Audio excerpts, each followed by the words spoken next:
Sign it. The words hit me like a slap across the face. I stared at the sleek black pen he slid across the marble table, my heart hammering so hard I could barely breathe. This wasn't how blind dates were supposed to go. This wasn't how anything was supposed to go. What? My voice came out as a whisper, barely audible over the soft classical music floating through the restaurant. The contract. His voice was ice. Smooth, controlled, absolutely terrifying in its calmness. Sign it, and we can both walk away from this unfortunate mistake. I looked up at him then, really looked at him, and my stomach dropped. This man sitting across from me wasn't Jake, the accountant my friend Sarah had set me up with. This was someone else entirely. Someone whose tailored suit probably cost more than my car. Someone whose gray eyes held the kind of power that made grown men nervous. Someone I had just accidentally sat down with 20 minutes ago. Before we continue, please hit that subscribe button and follow this story all the way to the end. Drop a comment with your city name so I can see how far this story travels. Trust me, you won't want to miss what happens next. The restaurant had been packed when I arrived, my palms sweating as I clutched my purse. First blind date in 3 years. First date of any kind since the divorce. Sarah had promised me Jake was normal, kind, someone who wouldn't make me feel like I was auditioning for a role I'd never land. Table for Harper? The hostess had asked. Yes, that's me. Right this way.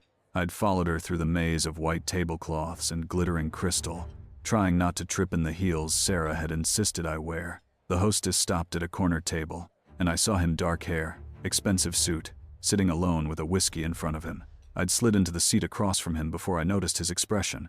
He'd looked up from his phone, and something flashed in those steel gray eyes. Surprise. Then something darker, but I was already sitting, already smiling nervously, already saying, "Jake, I'm Harper. Sorry I'm late, traffic was insane." "I'm not," he'd started. "Oh God, you probably think I'm always late. I'm not, I swear. This is actually really unusual for me. I left early and everything, but there was this accident on the highway. Miss, you can call me Harper. We don't have to be formal." I'd laughed, high and anxious. "Sarah said you work in accounting? That must be interesting."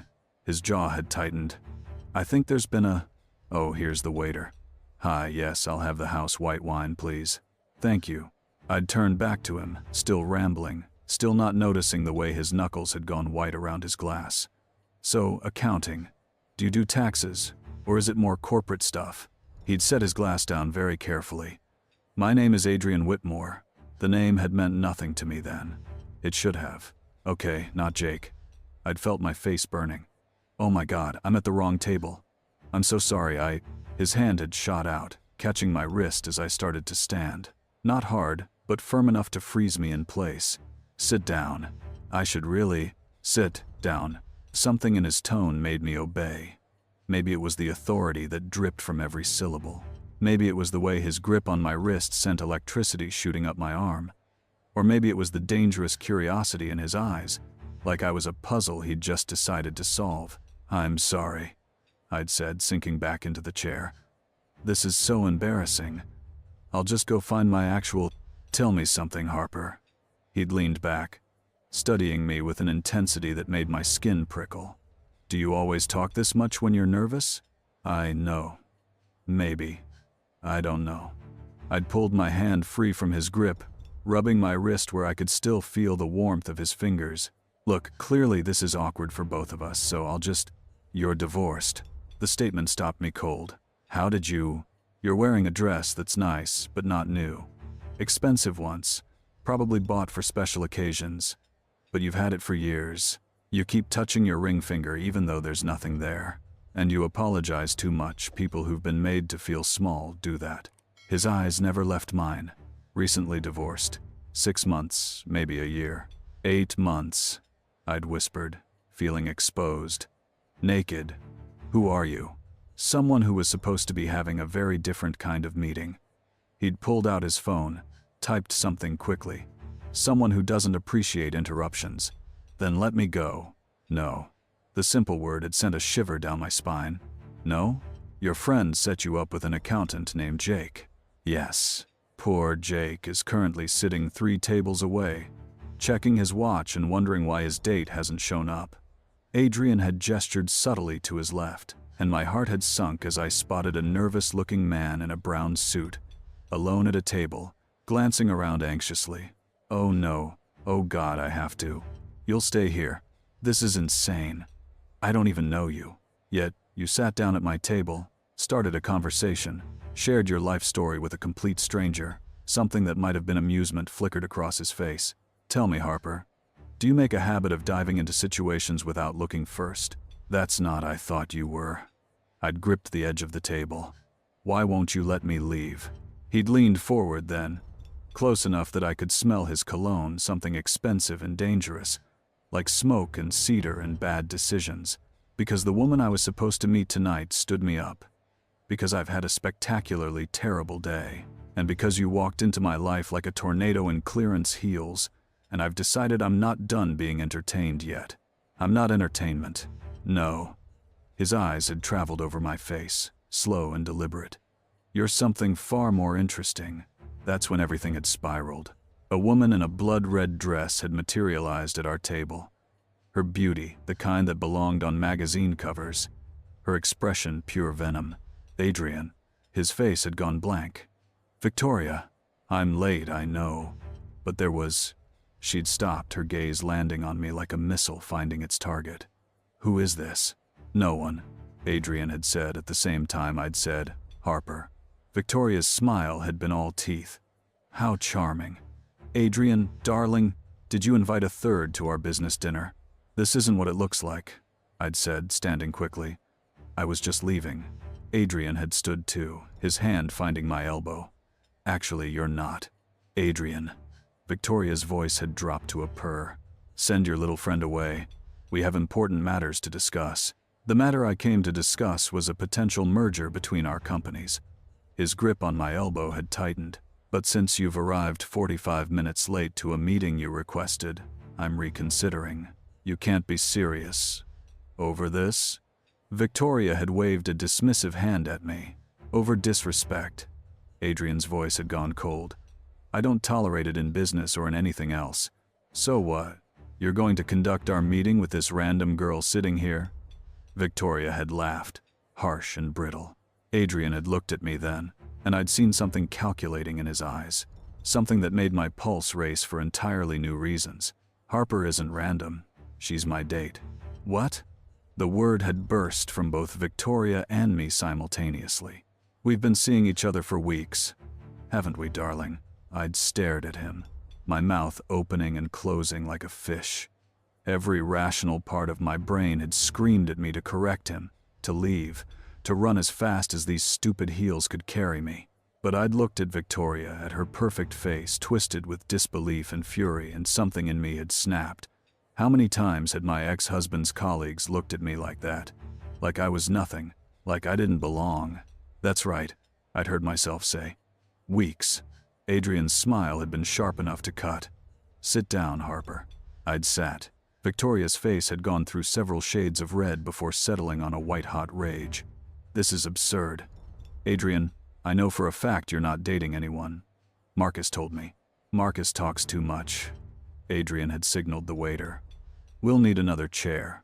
My fiancé will be joining us for dinner. The restaurant had tilted. Fiancé? His hand had found mine under the table, squeezing once a warning or a plea. I couldn't tell. I was going to announce it tonight. Seems appropriate, given the circumstances. Victoria had sunk into the chair the waiter provided, her movements stiff. This is a joke. I assure you I'm quite serious about Harper. Adrian had turned those storm cloud eyes on me. Aren't I, sweetheart? I'd swallowed hard. What was I doing? This was crazy. This was very serious, I'd said. And that's when Adrian had pulled out the contract. Since we're all here, he'd said, his tone businesslike, let's discuss terms. Victoria, you came to propose a merger. I'm prepared to offer you something better, a partnership with Whitmore Industries and Harper's family business. My family business. I didn't have a family business. I was a freelance graphic designer who worked from my cramped apartment. I see. Victoria had leaned back, her eyes narrowed. And what does Harper's family business specialize in? Luxury branding and design. Adrian had said smoothly. Small but influential. Very exclusive client list. It wasn't entirely a lie. I did work with brands. Small brands. Brands that paid me an exposure and occasional grocery money. How convenient, Victoria had said. I've never heard of them. That's the point of exclusivity. Adrian had smiled. But I'm sure Harper would be happy to show you her portfolio. Later. Victoria's phone had buzzed. She'd glanced at it, her expression flickering. I need to take this. She'd stood abruptly. Don't make any decisions until I return. The moment she'd stepped outside, I'd rounded on Adrian. What the hell are you doing? Winning. He'd pulled out an actual contract from his briefcase, slid it across the table. Sign this. Are you insane? Possibly. He'd uncapped a pen, held it out. Sign it, and I'll make this worth your while.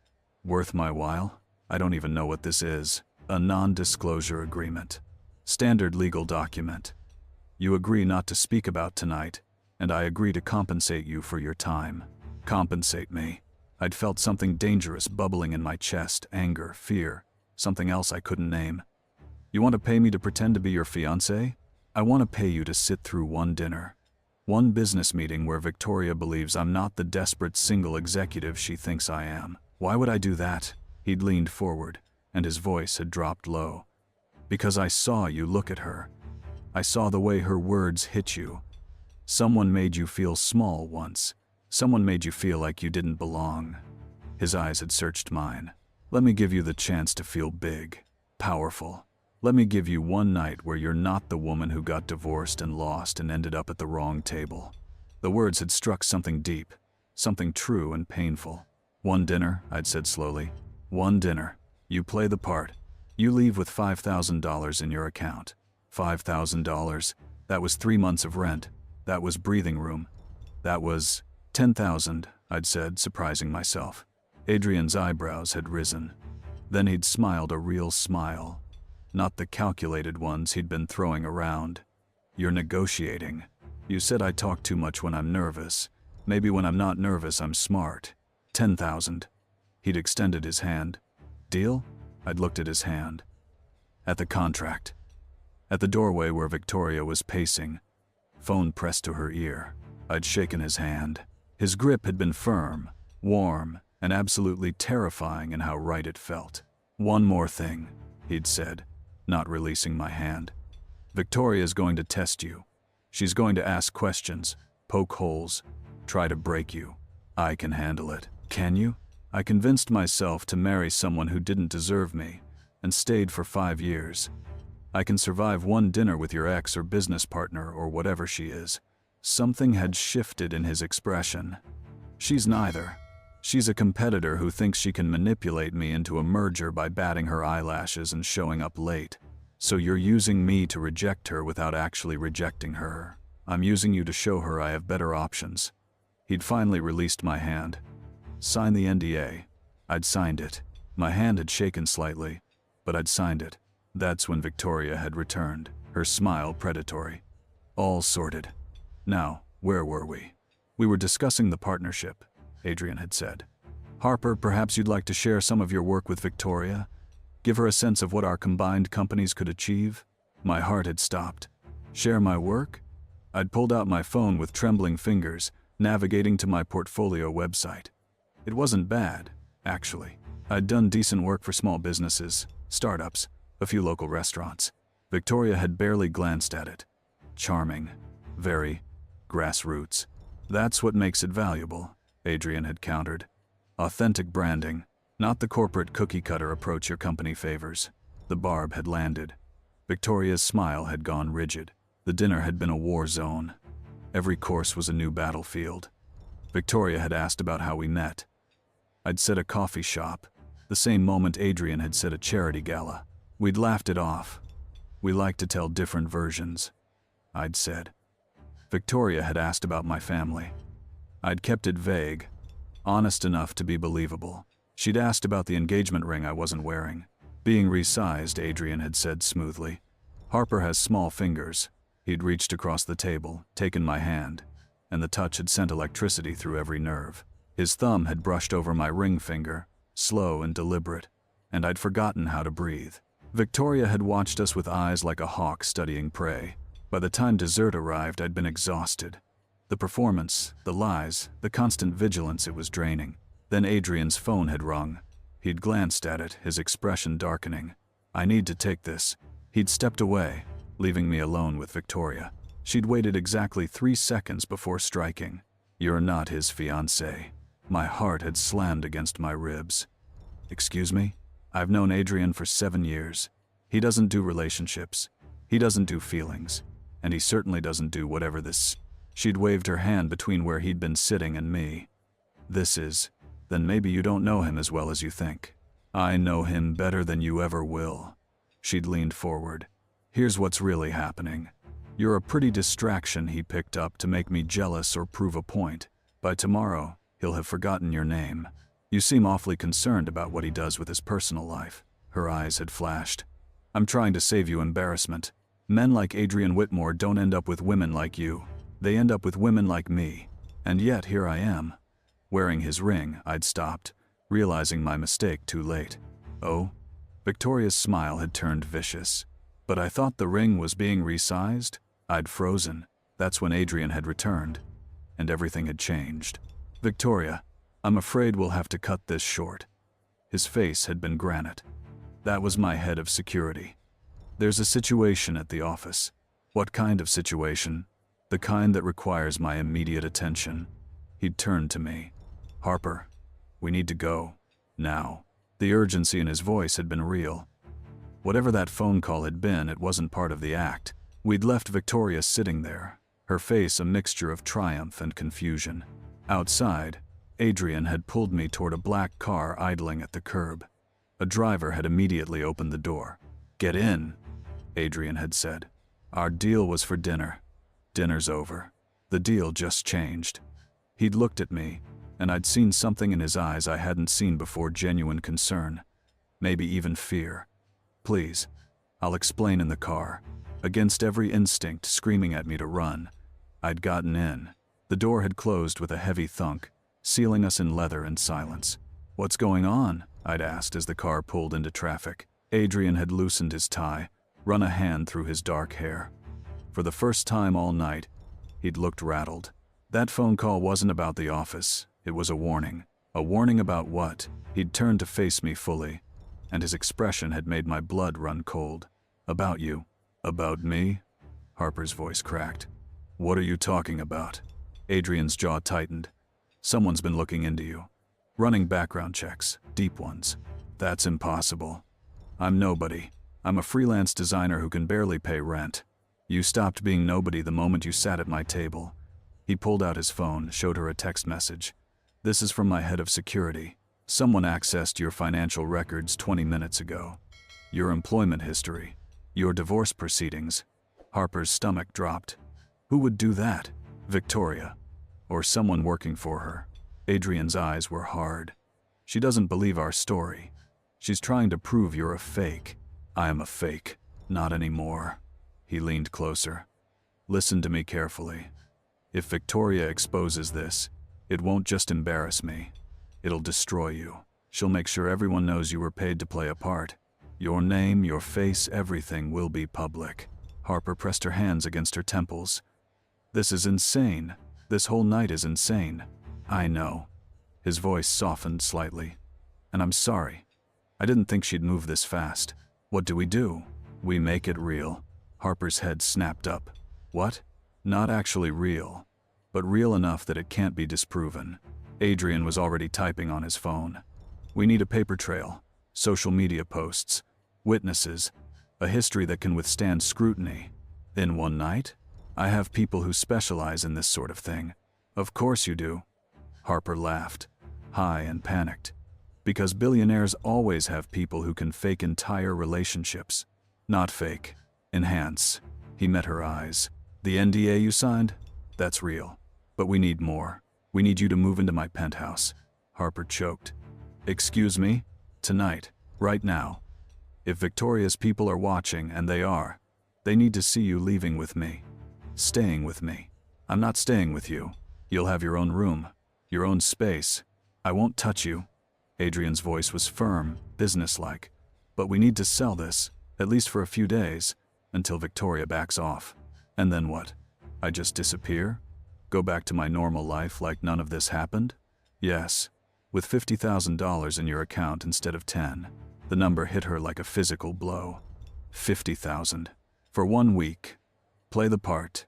Convince Victoria. Then we stage a quiet breakup and you walk away rich enough to start over. Harper stared at him. At this stranger who'd somehow hijacked her entire life in the span of 2 hours. Every rational thought screamed at her to refuse, to demand he let her out of this car immediately. But $50,000, that was a year of rent. That was paying off her credit cards. That was freedom from the financial prison her divorce had left her in. 1 week, she said slowly. 1 week. And you won't. Try anything? Something flickered in his eyes. I'm many things, Harper. But I'm not that. She wanted to believe him. God help her, she actually did. Okay. The word had barely left her mouth when Adrian's phone rang again. He glanced at the screen, his expression darkening further. It's Marcus. My business partner, he answered. What? Harper couldn't hear the other end of the conversation, but she watched Adrian's face go from annoyed to furious. When? A pause. How much? Another pause. Find them. I don't care what it takes. He ended the call, his knuckles white around the phone. What happened? Harper asked. Someone just leaked confidential information about a merger we've been negotiating for 6 months. To the press. The whole deal is in jeopardy. Victoria? Maybe. Or maybe someone else who wants to see me fail. He looked at her, and for the first time, she saw genuine vulnerability in those gray eyes. I'm in the middle of a war, Harper. And by sitting at my table tonight, you've become a soldier whether you meant to or not. I don't want to be a soldier. Neither did I. But here we are. The car pulled up in front of a gleaming glass tower. The driver opened Harper's door, and she stepped out onto the sidewalk, feeling like she was moving through a dream. Adrian was beside her in an instant, his hand finding the small of her back.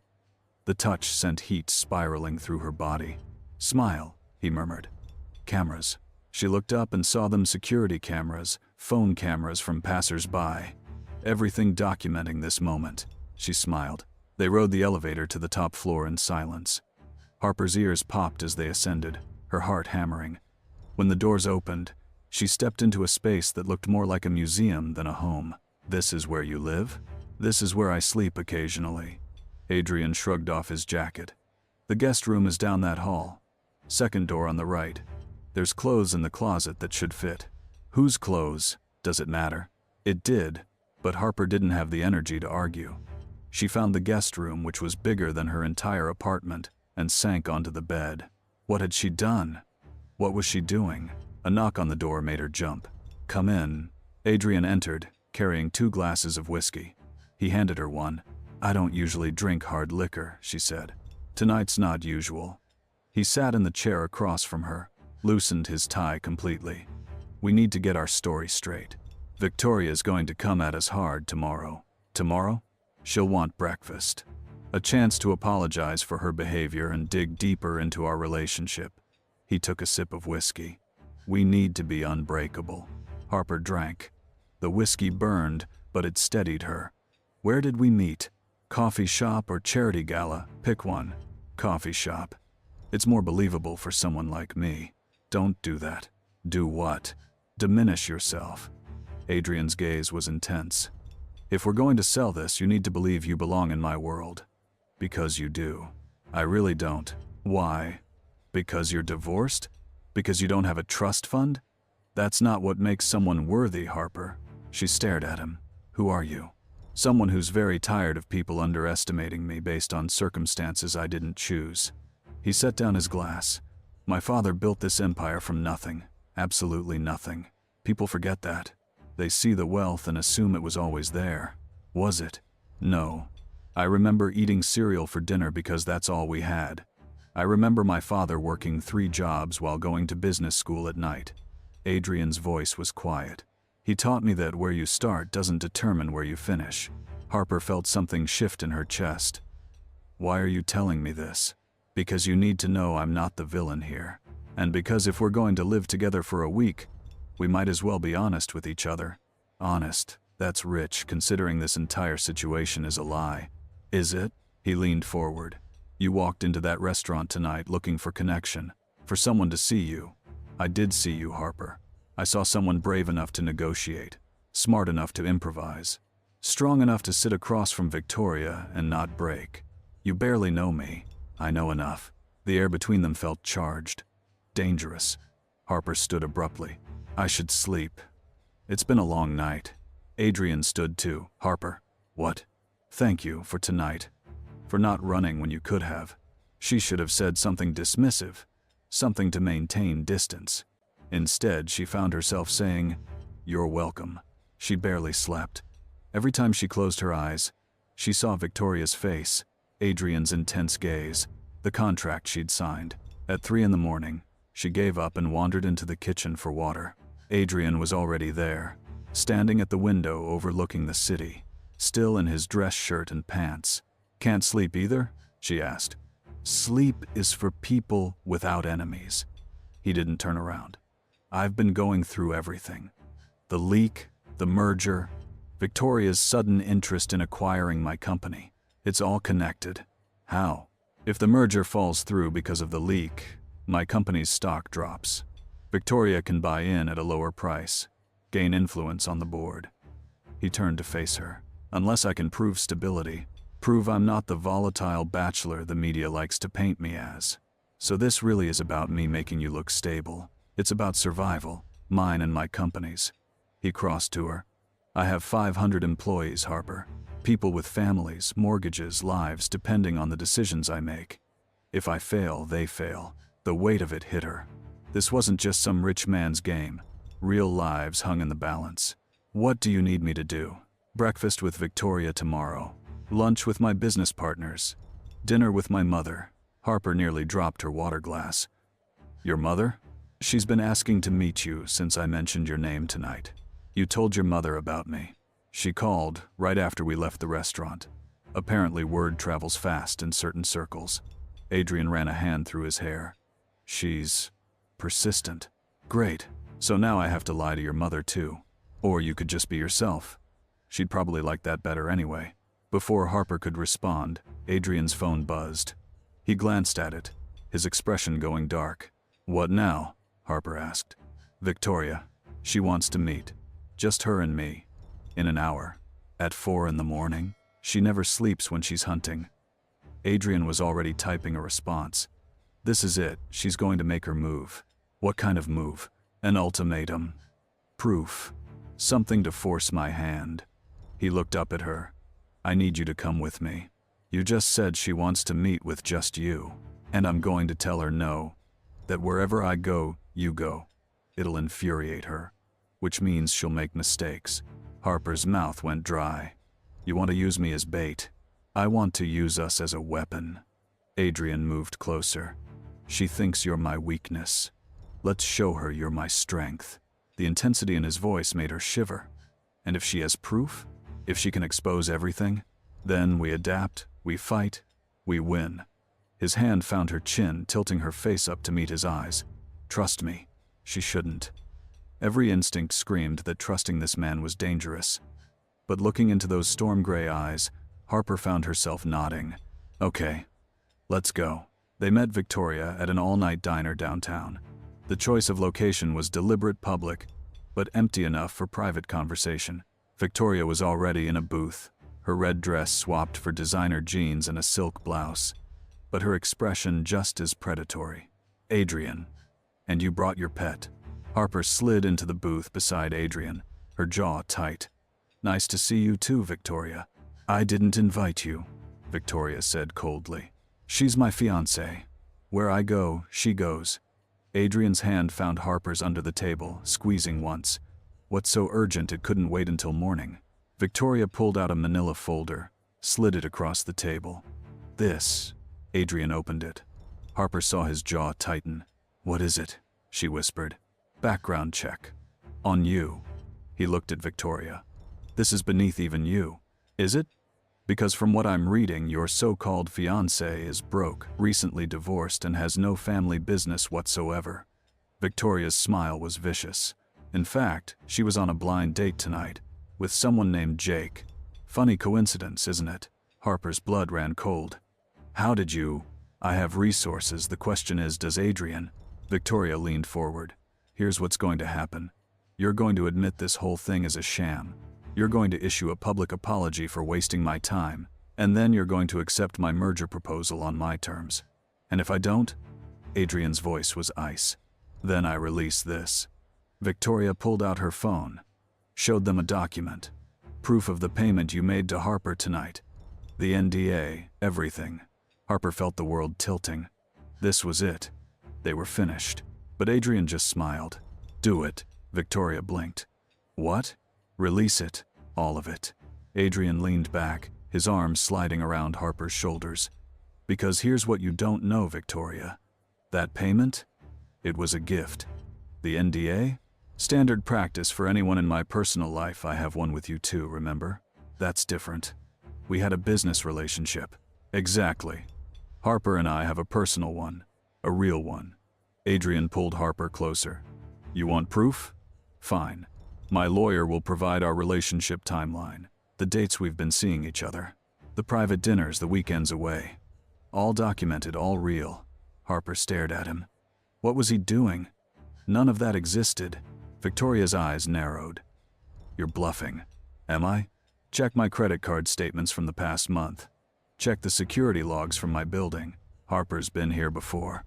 He looked down at Harper with such convincing tenderness that her breath caught. Haven't you, sweetheart? She understood then. He was gambling that Victoria didn't actually have access to those records. That her investigation had only gone surface level. Many times, Harper said, her voice steadier than she felt. Victoria's confident expression flickered. Just for a moment, but Harper saw it. This is insane, Victoria said. No, what's insane is you thinking you could manipulate me. Adrian stood, pulling Harper with him. The merger's off. Any future business between our companies is finished. And if you come near Harper or me again, my lawyers will bury you in lawsuits for harassment. They walked out of the diner together, Harper's heart racing so fast she thought she might pass out. They made it to the car, made it inside, made it 3 blocks before Harper finally broke.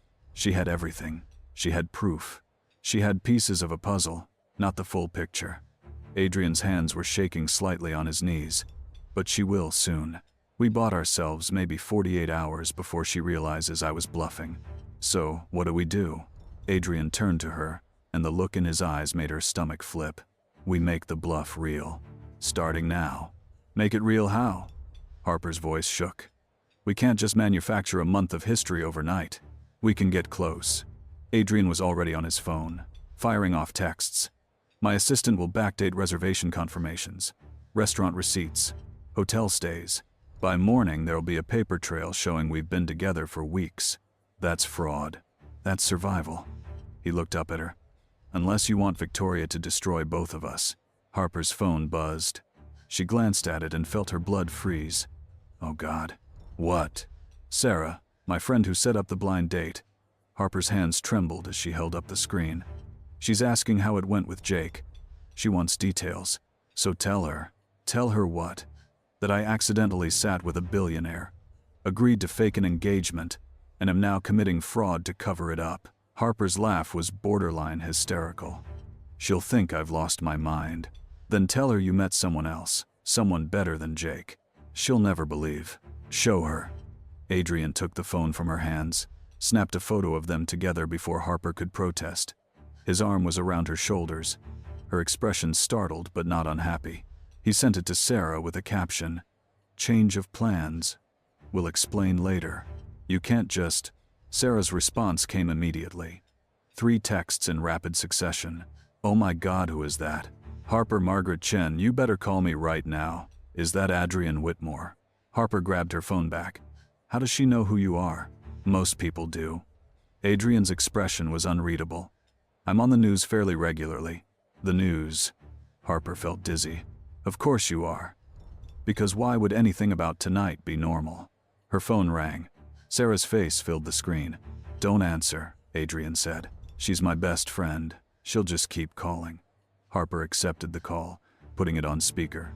Sarah, Harper, what the hell? Sarah's voice was pure shock. Please tell me that's not who I think it is. It's complicated. Complicated? That's Adrian Whitmore. The Adrian Whitmore. When did you, what happened to Jake? Jake and I didn't connect. That much was true, but I met someone else and… Someone else. You met Adrian Whitmore, someone else. Sarah's voice dropped to a whisper. Harper, are you okay? Are you safe? Do you need me to come get you? The concern in her friend's voice nearly broke Harper. I'm fine, I promise. Where are you right now? Harper met Adrian's eyes. He nodded slightly. I'm at his place. Silence. Then, his place. You're at Adrian Whitmore's place. At 4:30 in the morning. Yes. This is insane. This is actually insane. Sarah was talking to herself now. Okay. I'm coming over. Tell me the address. Sarah, no. Tell me the address or I'm calling the police and reporting you missing. Adrian took the phone. Sarah, this is Adrian. Harper's safe. She's here of her own free will, but she's had a very long night and needs rest. Why don't you come by for breakfast? Say, 9 o'clock? Who the hell do you think you are? Someone who cares about Harper's well-being. 9 o'clock. I'll text you the address. He ended the call, handed the phone back. Your friend is protective. She has reason to be. Harper's voice was tight. My ex-husband was charming too. Right up until he wasn't. Something shifted in Adrian's expression. What did he do? Nothing you need to worry about. Harper. He made me feel small. Worthless. Like I was lucky he'd chosen me and I should be grateful for whatever scraps of attention he threw my way. The words tumbled out before she could stop them. He had affairs. Multiple affairs. But somehow he always convinced me it was my fault. That I wasn't enough. Adrian's jaw tightened. He was wrong. Was he? Because I'm sitting here at 4:30 in the morning playing pretend with a stranger, lying to my best friend. Stop. Adrian moved closer. What we're doing here, yes. It started as a transaction. But you're not worthless, Harper. You walked into an impossible situation tonight and handled it with more grace than most people I know. Grace? I was terrified. But you didn't run. That takes strength. His hand found hers. And for what it's worth, I don't think you were the problem in your marriage. I think you married someone who couldn't handle how bright you shine. Harper's throat tightened. You don't know me well enough to say that. Then let me know you better. The words hung between them, heavy with meaning. We have 48 hours to make this believable. Spend them with me. Not as part of a deal, but as what? I don't know yet.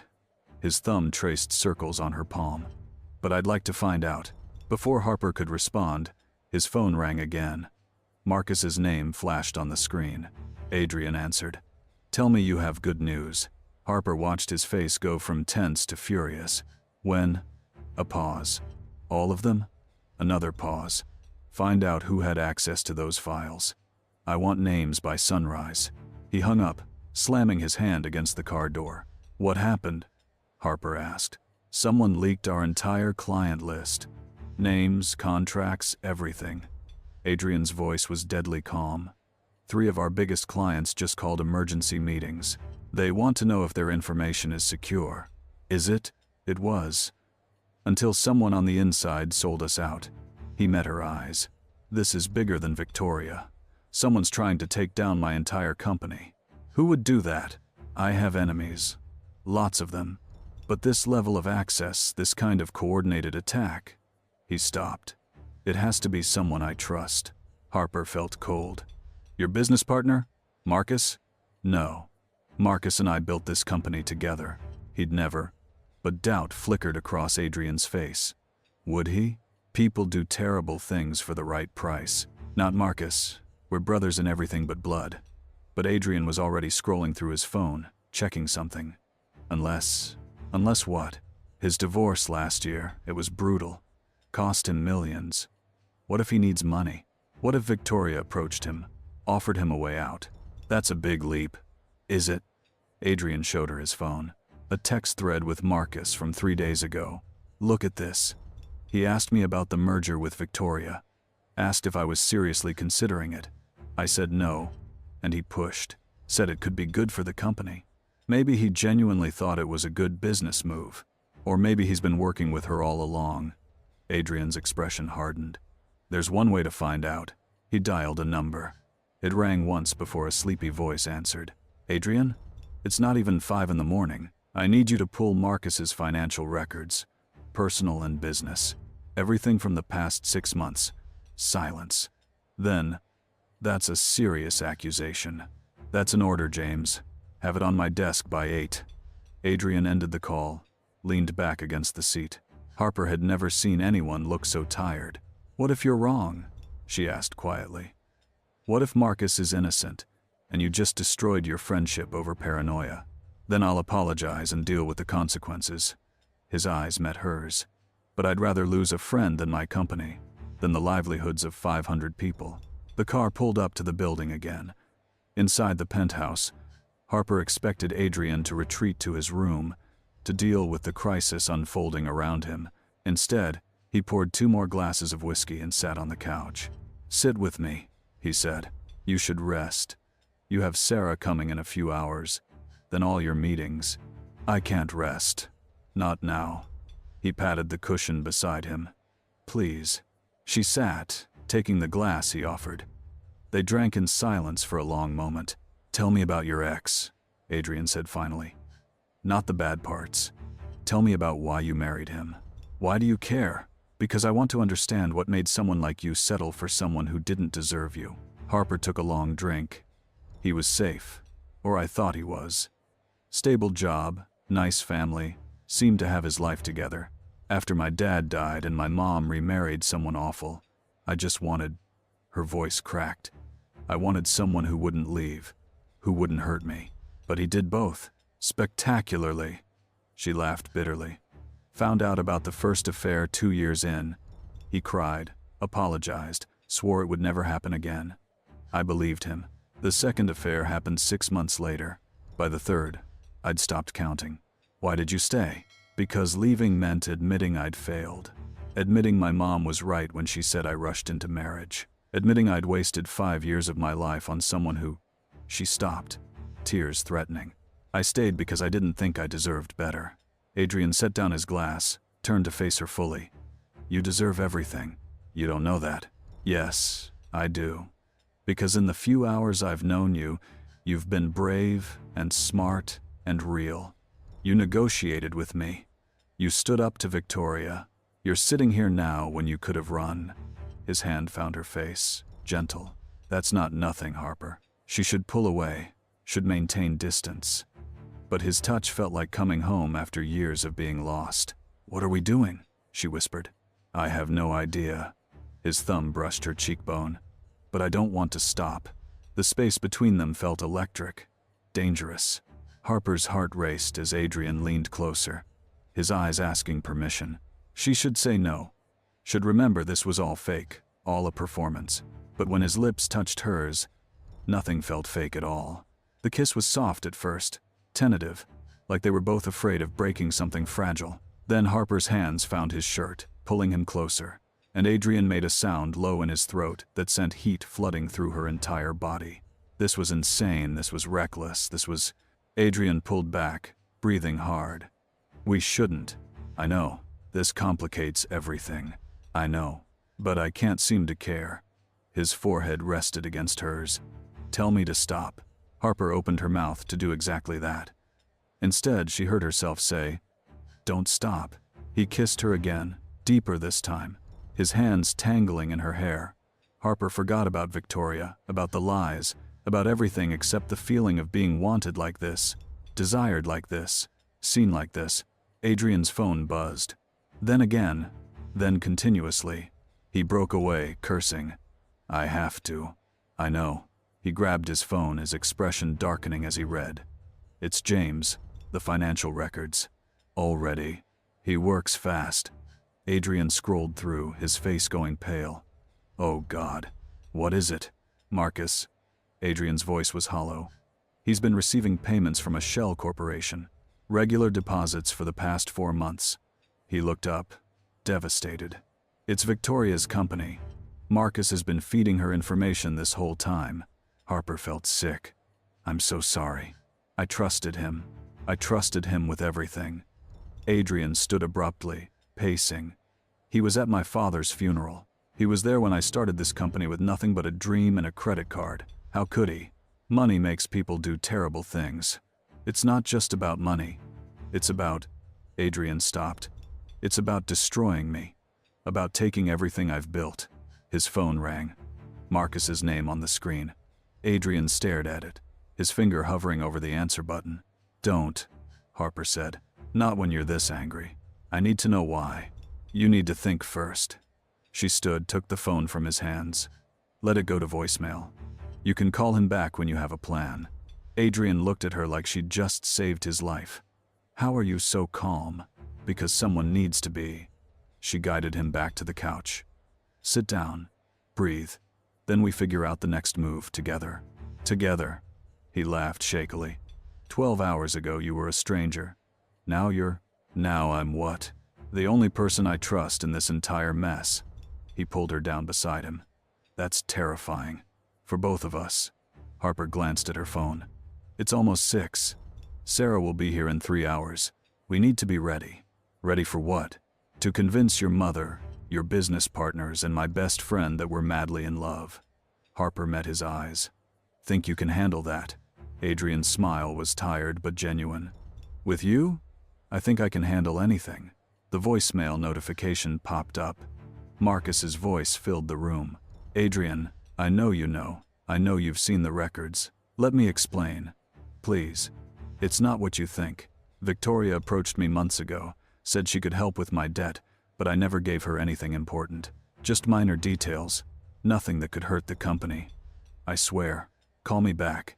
Adrian, please. You're my brother. Don't shut me out. The message ended. Adrian's hands were shaking. He's lying. Is he? The client list that leaked, that's not minor details. That's everything. Adrian stood again, started pacing. He betrayed me. He betrayed everyone who works for us. So what do? I fire him, I press charges, He stopped. I destroy him the way he tried to destroy me. Harper heard the pain beneath the anger. Is that what you really want? What I want is to go back to yesterday when I still had a best friend, a partner, someone I could count on. Adrian's voice cracked. What I want is impossible. Then focus on what's possible. Harper moved to him, took his hands. You save your company. You protect your employees. And you figure out if Marcus deserves a second chance, or if he deserves to burn. How do I decide that? You listen to what he has to say. Then you trust your gut. Adrian looked at her for a long moment. You're remarkable. I'm practical. No, you're remarkable. He pulled her close, held her like she was the only solid thing in a world that was crumbling. Don't leave. Please, I know this is all fake. I know we barely know each other, but I'm not leaving. The words surprised her, but they felt true. Not yet. Not yet. He breathed against her hair. I'll take it. They stood there as the sun began to rise over the city, two people clinging to each other in the eye of a storm, pretending that 48 hours could somehow turn into forever. Sarah arrived at exactly 9 o'clock, her expression a mixture of concern and barely contained fury. Harper opened the door, bracing herself. Explain. Now. Sarah pushed past her into the penthouse, her eyes sweeping the space. Harper, what the hell is going on? I know how this looks. Do you? Because from where I'm standing, my best friend went on a blind date last night and somehow ended up with Adrian Whitmore. Sarah's voice rose. The same Adrian Whitmore who's all over the financial news. The same one whose company is being investigated for insider trading as of this morning. Harper's stomach dropped. What? You didn't know? Sarah pulled out her phone, showed her the headline. It broke an hour ago. Someone leaked documents suggesting illegal trading practices. The SEC is getting involved. Adrian appeared from his office, his face grim. I'm aware. Sarah spun to face him. And you dragged my friend into this mess? What kind of? I didn't drag anyone anywhere. Adrian's voice was sharp. Harper made her own choices. Choices? She doesn't even know you. Sarah, stop. Harper stepped between them. Let me explain. Please do. Because I've been up all night worrying about you. Harper looked at Adrian. He gave a slight nod, permission to tell the truth, or at least part of it. I sat at the wrong table last night. Adrian and I started talking. We connected. The lie felt smoother now, practiced. I know it sounds crazy, but sometimes things happen fast. Fast? This isn't fast, Harper. This is reckless. Sarah's eyes searched her face. What about Jake? What about taking things slow after the divorce? Jake was never right for me. You even said he was boring. Boring is safe. Boring doesn't come with SEC investigations and leaked client lists. Sarah grabbed Harper's hands. I'm scared for you. This man, no offense, but he's in the middle of a corporate war. People like that don't care who gets hurt. I care. Adrian's voice cut through the tension. Sarah, I understand your concern. If someone I loved fell into this situation, I'd react the same way. But Harper isn't a victim here. She's... He paused, something real flickering in his eyes. She's making me want to be better than I have to be. Sarah stared at him. That's a nice line. It's the truth. The truth is you're using her. For what? I don't know yet. But I will find out. Sarah turned back to Harper. Come home with me. Right now. We'll figure this out together. Harper felt torn. Part of her wanted to run, to escape this nightmare. But another part, the part that had kissed Adrian a few hours ago, that had felt something real in his touch, couldn't walk away. I'm staying, Harper. I'm staying. Not because I have to, because I want to. Harper squeezed Sarah's hands. I know you're worried. I love you for it. But I need to do this. Do what? Play house with a billionaire while his world burns. Figure out who I am when I'm not afraid. The words came from somewhere deep, somewhere true. I've spent 3 years being small, being safe. Maybe it's time I took a risk. Sarah's eyes filled with tears. And if you get hurt, then I'll survive. I always do. Harper pulled her friend into a hug. Trust me. Please. Sarah held her tight. I hate this. I know. When Sarah pulled back, she pointed at Adrian. If anything happens to her, I will destroy you. I don't care how rich you are. Adrian met her gaze steadily. If anything happens to her, I'll deserve it. The answer seemed to satisfy Sarah, or at least quiet her. She kissed Harper's cheek, whispered, Call me every day, or I'm calling the cops, and left. The door closed behind her, leaving Harper and Adrian alone in heavy silence. She's fierce, Adrian said finally. She's been through a lot. Her sister went missing 5 years ago. Never found. Harper's voice was quiet. She protects the people she loves like her life depends on it. I'm sorry. Don't be sorry. Just don't prove her right about you. Before Adrian could respond, his phone rang. He glanced at it, his jaw tightening. It's my lawyer, about the SEC investigation. Take it. Harper watched him pace as he talked, his voice clipped and professional. But she saw the tension in his shoulders, the way his free hand clenched and unclenched. When he hung up, he looked 10 years older. They want to interview me. Tomorrow morning. What did your lawyer say? That someone's been very thorough in setting me up. The documents they have, they're real. But they've been altered to make it look like I authorized illegal trades. Adrian sank onto the couch. Marcus had access to those files. You think he did this too? I don't know what to think anymore. He rubbed his face. I need to talk to him. Face to face. Is that safe? Probably not. But I don't have a choice.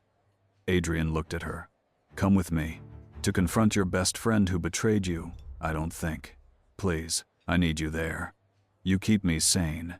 You keep me from doing something I'll regret. Harper should say no. Should maintain boundaries. Instead, she found herself nodding. They met Marcus at a coffee shop near the office. He was already there, looking haggard, his eyes red-rimmed. When he saw Adrian, he stood abruptly. Thank God. I've been trying to reach you all morning.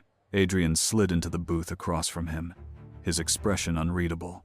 Harper sat beside Adrian, feeling like an intruder in this private devastation. Talk, Adrian said. I messed up. I know I messed up.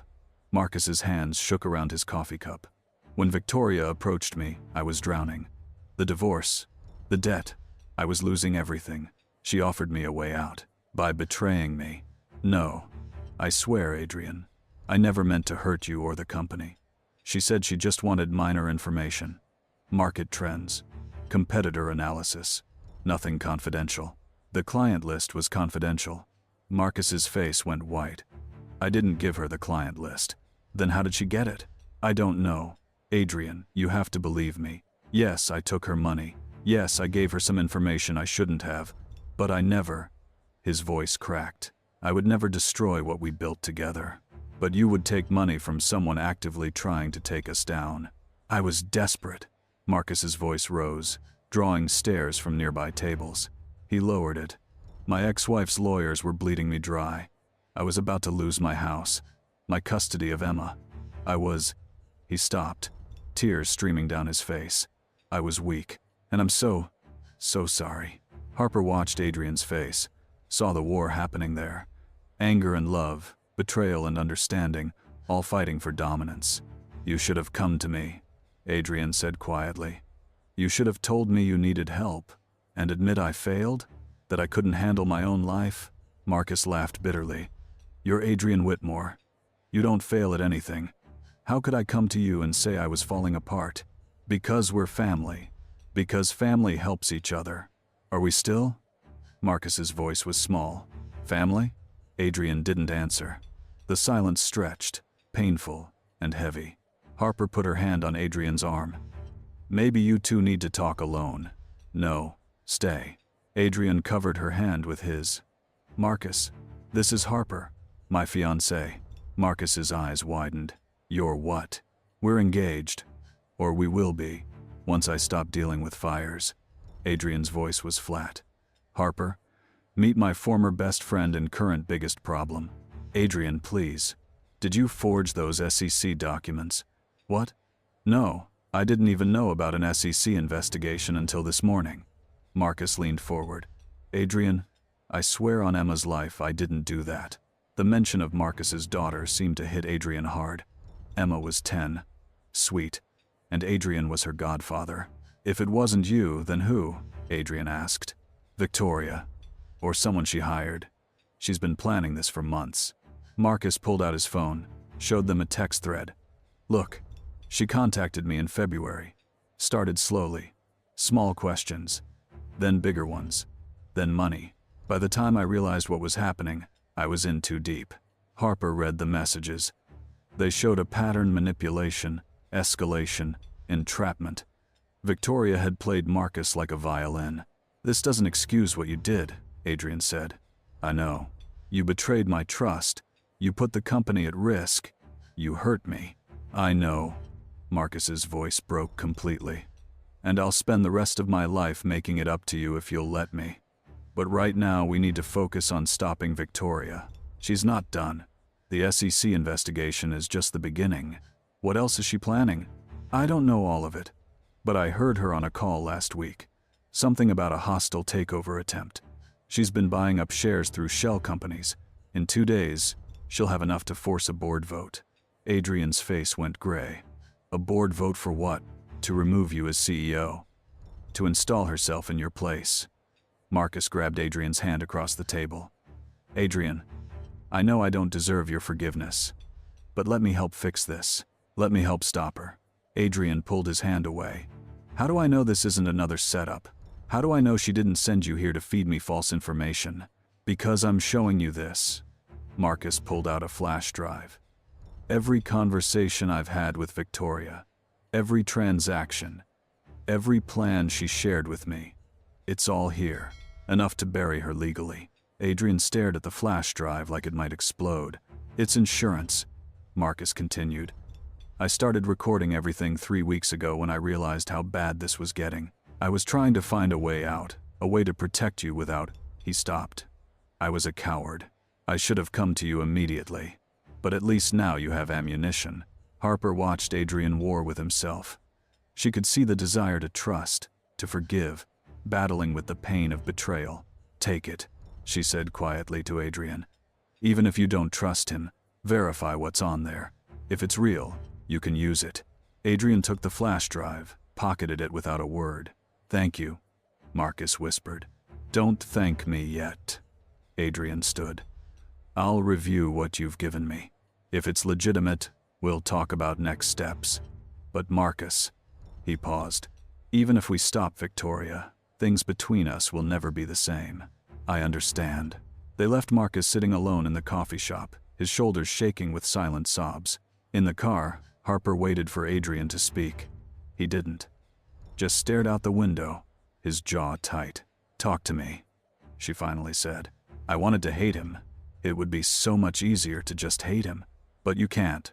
He's been my friend for 15 years. He was there when my father died, when I started the company. Every major moment of my adult life, Marcus was there." Adrian's voice cracked. "How do I forgive him? How do I not?" Harper didn't have an answer. She just took his hand, held it tight. They spent the afternoon with Adrian's tech team, going through the flash drive. Everything Marcus said was their recorded calls, texts, financial transactions. Enough evidence to prove Victoria had orchestrated everything. But there was more. Files Marcus hadn't mentioned. Plans for not just a hostile takeover, but complete destruction of Adrian's company.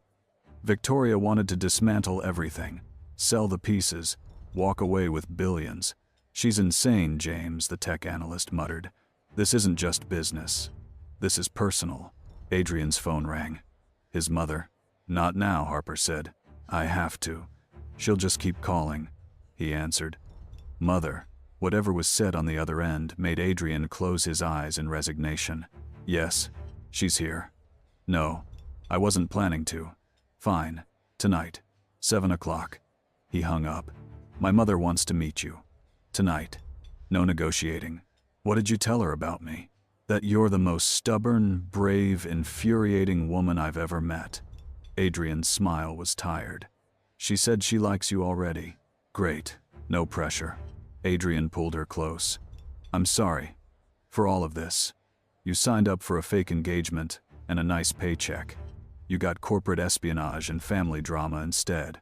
To be fair, the corporate espionage has been educational." He laughed, the sound surprising them both. "How are you making me laugh right now?" "It's a gift." She sobered. "Adrian, what are you going to do about Victoria?" "I'm going to destroy her, completely and totally." His eyes were hard. "She wanted a war. She's going to get one. And Marcus? I don't know yet. But I have until the board meeting to decide if he's an ally or an enemy." Harper's phone buzzed. A text from an unknown number.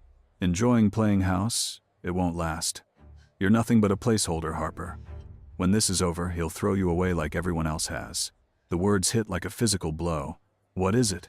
Adrian asked. Harper showed him. His expression went murderous. "Victoria. How did she get my number?" "The same way she got everything else. By playing dirty." Adrian was already typing furiously on his phone. "That's it. Gloves are off. If she wants to come after you, she's going to regret it." "Adrian. No. You're under my protection now. Mine. Anyone who tries to hurt you answers to me." The possessiveness in his voice should have scared her. Instead, it made her feel safer than she had in years. "What are you going to do?" "First, I'm going to my mother's for dinner and convince her you're the love of my life. Then," his smile was dangerous, "then I'm going to show Victoria what happens when you threaten the people I care about." Harper's heart stuttered. "The people you care about?" Adrian cupped her face, his thumb brushing her cheek. "You stopped being part of the plan hours ago, Harper. Now you're..." He paused, searching for words. "Now you're everything." She should remind him this was temporary, should protect her heart.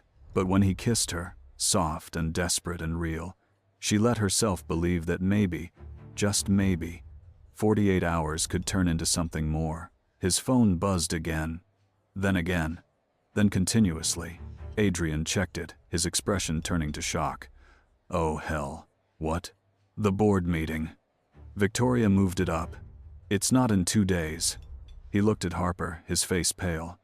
"It's tonight. In 3 hours. And if I can't prove she's been sabotaging us, I lose everything." 3 hours. Harper's mind raced. Can James verify everything on the flash drive in 3 hours? He'll have to. Adrian was already calling him.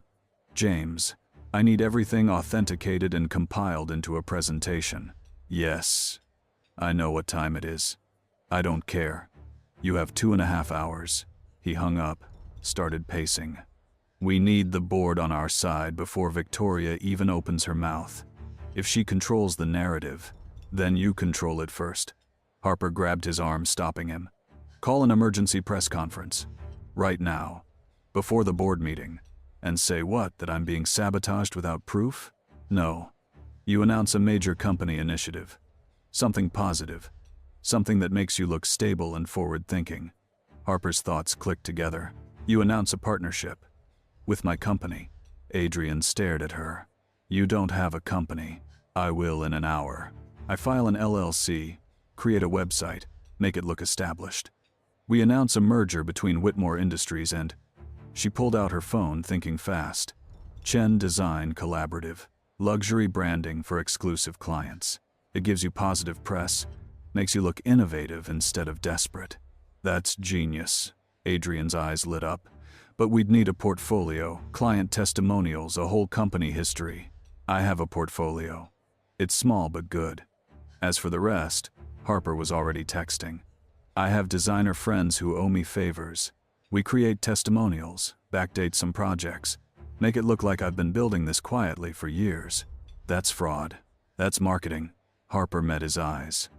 Unless you have a better idea. He didn't. Within minutes, they had a team assembled. Harper's designer friends, Adrian's PR department, James working on authentication. The penthouse became a war room. Sarah called twice. Harper ignored it, typing frantically on her laptop. She pulled up every project she'd ever worked on, every logo, every brand identity. It wasn't nothing. It was actually impressive when compiled correctly. This is good work, Adrian said, looking over her shoulder. Harper, this is really good. It paid the bills. Barely. It's worth more than you know. He kissed the top of her head, a gesture so casual and intimate it made her breath catch. You're worth more than you know. 45 minutes later, they had a company. Chen Design Collaborative had a website, a portfolio, 5 glowing testimonials from real clients Harper had worked with over the years, and a mission statement about elevating brands through authentic storytelling. It's perfect, Adrian's PR director said. We can work with this. Press conference in 30 minutes, Adrian decided. Location? The office lobby. Maximum visibility. They arrived at Whitmore Industries with 20 minutes to spare. The building was chaos, reporters already gathering, employees whispering, security trying to maintain order. Word of the board meeting had leaked. Marcus was waiting in the lobby. He looked terrible. I heard about the press conference. What are you doing? Fighting back. Adrian's voice was cold. Are you here to help or hinder? Help. Always help. Marcus pulled out his phone. I've been calling board members all afternoon. Most of them are on your side. But Victoria's been making promises. Money. Positions. Power. 3 of them are wavering. Which 3? Marcus listed them. Adrian's jaw tightened. Davidson, I expected. But Chen and Rodriguez. They've been with me from the beginning. Victoria offered Chen a seat as CFO. Offered Rodriguez double his current salary. Marcus looked sick. She's been planning this for months, Adrian. Every move calculated. Harper felt a chill. What did she offer you to betray him? Marcus flinched. $2 million and a clean slate on my debt. And you took it. And I took it. Marcus met her eyes. I'm not proud of it. But yes, I took it. Because I was weak, and scared, and stupid. But you're here now, Adrian said quietly. But I'm here now. Marcus's voice strengthened. And I have information Victoria doesn't know I have. Phone records, meeting notes, proof she's been engaging in corporate espionage, stock manipulation, maybe even fraud. Maybe? Definitely. I just needed time to confirm it. Marcus pulled out another flash drive. This is everything. Every illegal thing she's done. Enough to have her arrested if we play it right. Adrian took the drive, studied Marcus's face. If I use this, she'll know it came from you. She'll destroy you. I'm already destroyed. At least this way. I go down fighting for something I believe in. Marcus's voice cracked. For someone I believe in.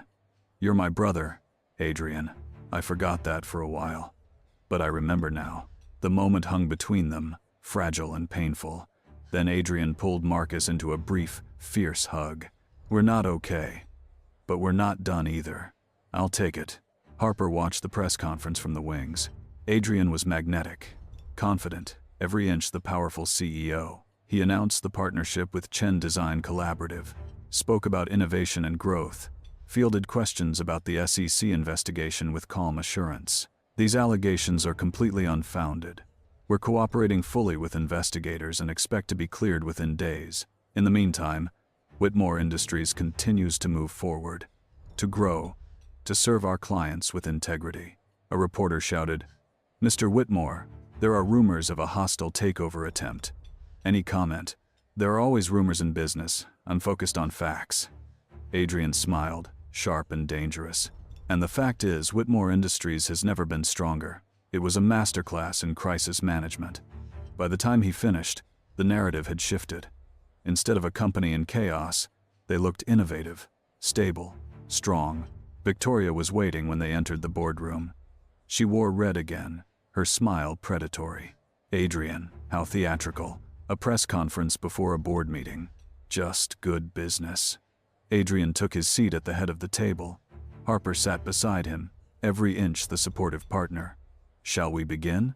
The board members filed in, 12 people who held Adrian's fate in their hands. Harper recognized the three. Marcus had mentioned Davidson, Chen, Rodriguez. They wouldn't meet Adrian's eyes. "Before we start," Victoria said, standing, "I'd like to address the elephant in the room. Adrian's recent behavior has been erratic at best, dangerous at worst. The SEC investigation, the leaked client information, the sudden engagement to a woman none of us have met." "You've met her," Adrian interrupted. "Last night, in fact." Victoria's smile faltered. "A chance encounter at a restaurant hardly constitutes. Is it chance when you've been investigating Harper for weeks? When you've been trying to dig up dirt to use against me?" Adrian pulled out his phone, displayed Victoria's text to Harper. "This message came from your number, threatening my fiancé. Shall we discuss that?" The board shifted uncomfortably. Victoria's face went white, then red. "That's a fake, obviously doctored." "Is it?" James stood from the corner where he'd been waiting, laptop in hand. "Because I have the metadata showing it came from a phone registered to Victoria Chen Enterprises. I also have recordings of calls between Miss Chen and Marcus Reynolds discussing corporate sabotage." He played one. Victoria's voice filled the room, cold and calculating. "I need you to get me those client files. All of them. Once we leak them, Adrian's reputation is finished. Then the board will have no choice but to remove him." Marcus's voice responded, hesitant. "I don't know if I can. You'll do it if you want your money. Or should I call your ex-wife's lawyer? Let them know about that offshore account you've been hiding." The recording ended. Silence blanketed the boardroom. "This is taken out of context," Victoria said, but her voice shook. "Marcus was working for me as a consultant. Those discussions were legitimate business. There's more." James played another recording. This one was Victoria talking to someone else, someone whose voice Harper didn't recognize. "Once Adrian's gone, we'll strip the company for parts. The tech division alone is worth $3 billion. We can sell it to Nexus Corp, pocket the difference, and walk away before anyone realizes what's happening." "And the employees?" the other voice asked. "Collateral damage. Who cares? They'll find other jobs." The board erupted, voices overlapping, anger and shock mixing into chaos. "Enough," Adrian's voice cut through the noise. "I have a proposal. Victoria resigns from the board effective immediately. She divests any shares she's acquired over the past 6 months, and she agrees never to attempt another takeover of this or any related company. And if I refuse?" Victoria's composure was cracking. "Then I release all of this to the authorities. The SEC, the FBI, the press. Your company will be finished. Your reputation destroyed. You'll be lucky if you avoid prison." "You're bluffing. Try me." Adrian's eyes were ice. "You came after me. Fine. That's business. But you threatened Harper. You tried to destroy the lives of 500 employees who did nothing to you. That's personal. And I don't forgive personal attacks." Victoria looked around the table. No one met her eyes. Even Davidson, Chen, and Rodriguez looked away. "You'll regret this," she said finally. "The only thing I regret is not seeing through you sooner." Adrian stood. "Security will escort you out. You have 24 hours to sign the resignation papers. After that, everything goes public." Victoria grabbed her purse. her hands shaking with rage. At the door, she turned back. You think you've won? You think this little performance changes anything? She looked at Harper. He's using you, just like he uses everyone. When you're no longer useful, he'll discard you. And you'll realize I was right all along. She left, her heels clicking sharply on the marble floor.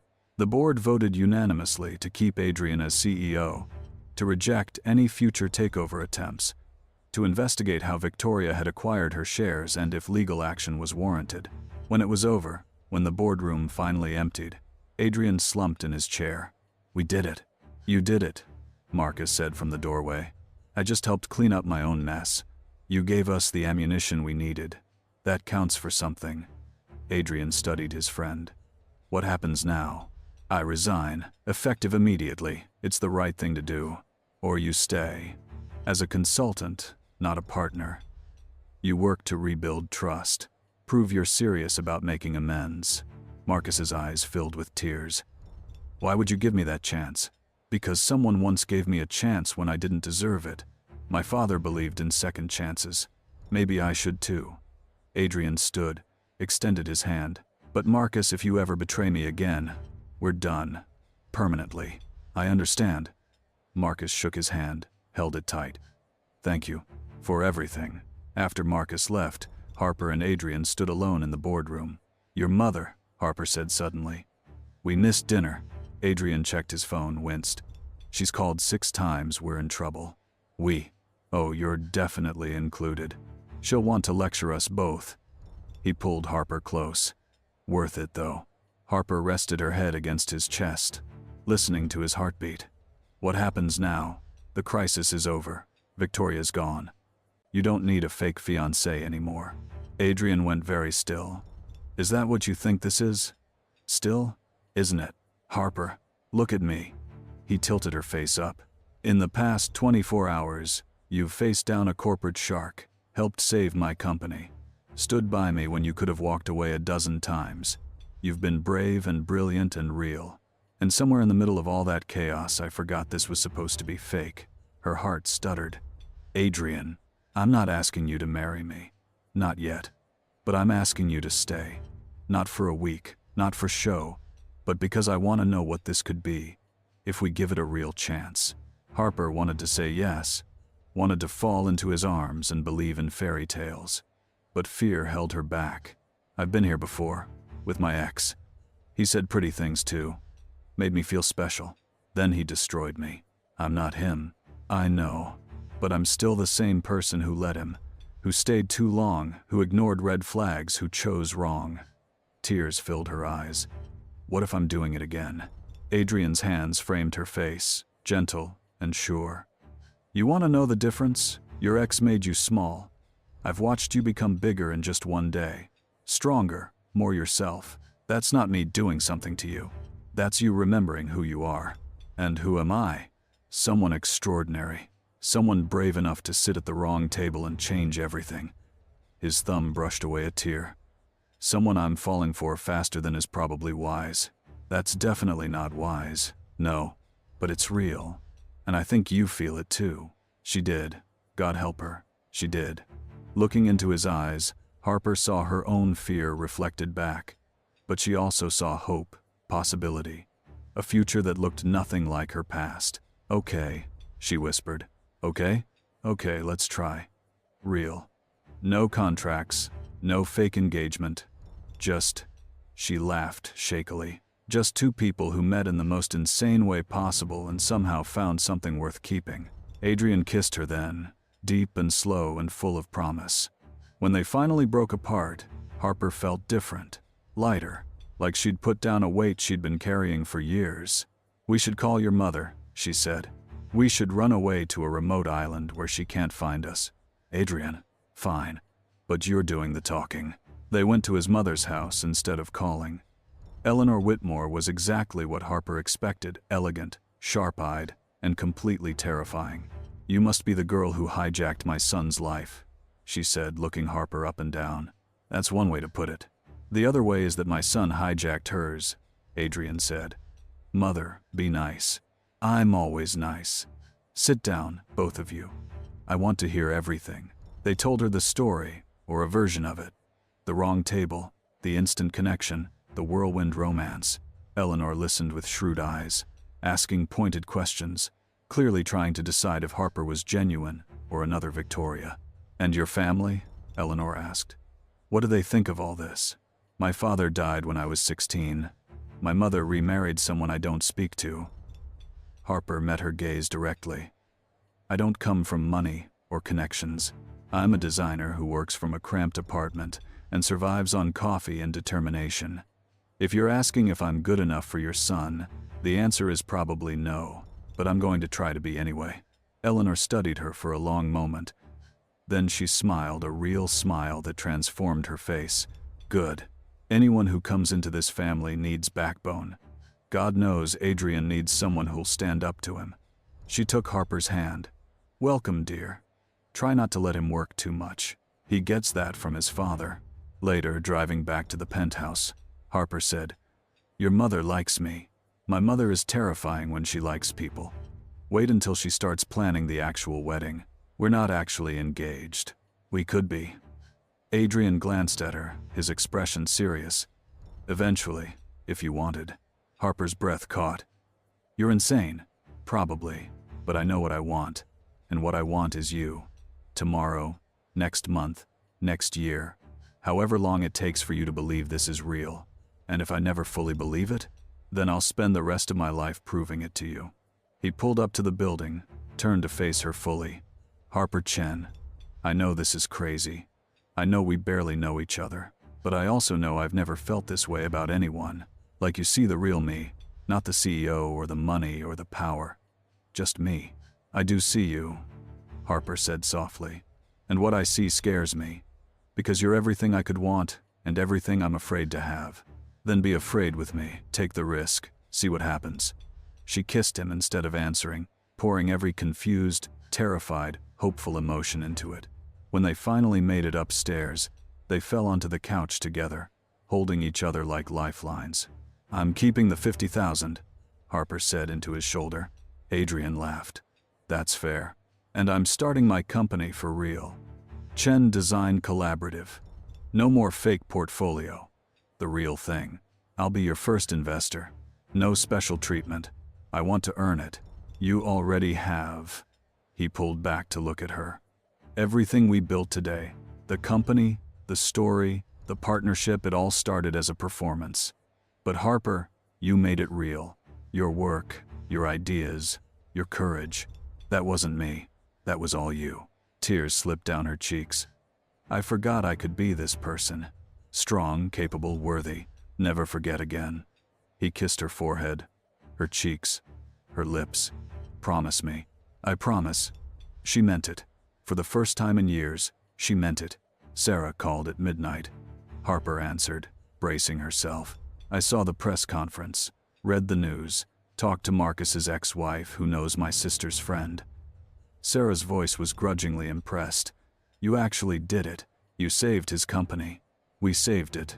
Together. And you're really staying with him? This isn't just adrenaline or trauma bonding or... It's real, Sarah. Crazy and fast and probably stupid, but real." Silence. "Then okay. But I'm checking in every day. And if he hurts you, you'll destroy him." "I know. I love you too." After hanging up, Harper curled into Adrian's side. He was scrolling through emails, already back to work mode, but his arm was solid around her. "What are you thinking?" he asked. "That 24 hours ago I walked into a restaurant for a blind date with a boring accountant. Now I'm here with you, having saved a company and started my own and maybe, possibly, fallen in love." Adrian's hand stilled on his phone. "Say that again." "Which part?" "The last part." Harper's heart raced. "Maybe, possibly, fallen in love." He set down his phone, turned to face her fully. "Not maybe, not possibly, definitely. I've definitely fallen in love with you, Harper Chen."